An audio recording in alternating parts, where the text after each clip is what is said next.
We're out here today, first actual videos with the new system out here at Land of Legends Raceway. It is Tuesday night, it is practice time. And the first guy I'm going to speak to is Justin Wright. Justin, I've seen a lot of pictures of you these last few months as we've been going through things. How have you been doing? How have you been getting through the last 10 weeks or so?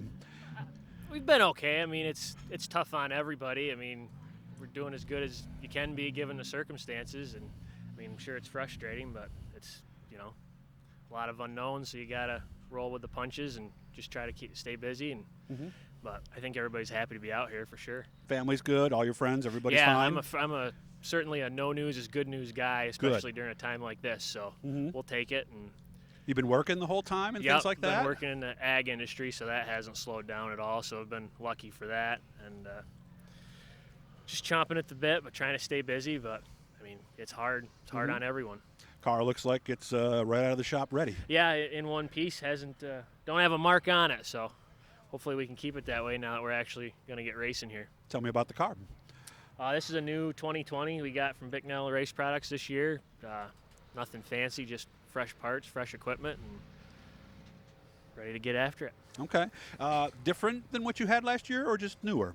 No, this one doesn't have a torsion rack in it, so that's something new for us. But okay. It should be the same, just kind of keep building the notebook now that we're kind of in a transition technologically and trying to keep up and stay ahead. So basically we're coils now and that's it? Oh yeah, yep. Okay. Advantages, disadvantages?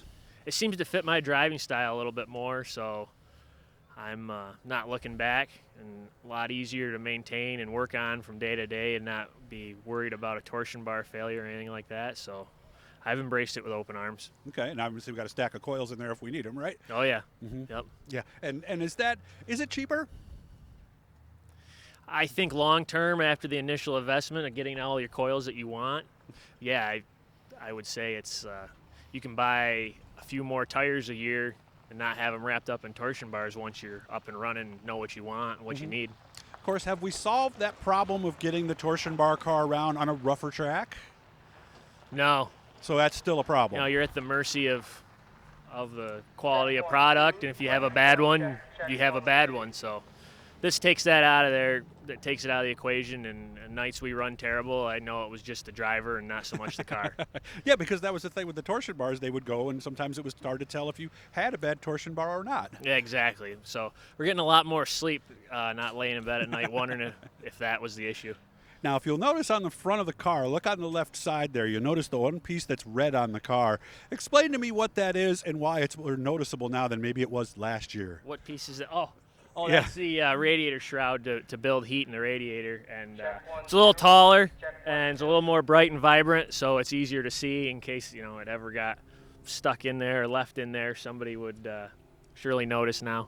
And it's not like that happened to you or anything. No, but it did, right? It did. It did, okay. We joke around about this stuff. What happened? You just didn't notice it? You had it in the car to build up heat and then took it out in hot laps with it on? That was a night of double features, and we were back and forth, and we'd gone long enough after the feature to the heat that we wanted to build some more temperature, and yeah, just flat out left it in there and got lucky. If we wouldn't have got lucky, I wouldn't have been as happy to talk about it with you. Yeah, basically it blocks any air from coming into the radiator, which does allow it to heat up. How hot did it get in that hot lap session?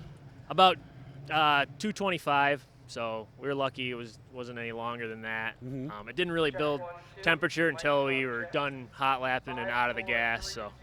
And you were concerned, if I remember right, when it happened, correct? What's that? You were a little concerned about that when it happened, weren't you? For sure, yeah. Yeah, I remember the smell. Yeah, the smell. Yeah, there's the smell of money potentially getting melted right to the ground, so we were worried about it. And I know all of us right now really can't say any plans because we're all kind of going week to week at this stage, but what would you like to do this year? What would be the best case scenario? How much racing and things like that?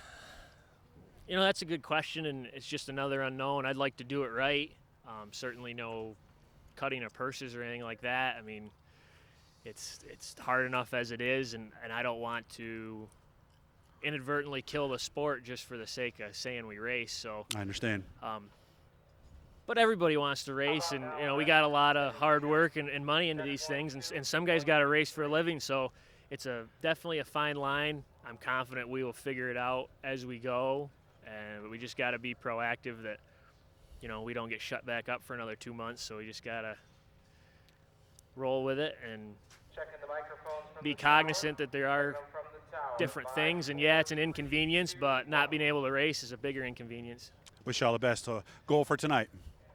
Shake down, everything goes smooth, and maybe try a couple things, and just keep trying to get better every day. Wish you all the best, man. Have fun, okay? Appreciate it, Doug. Thank you.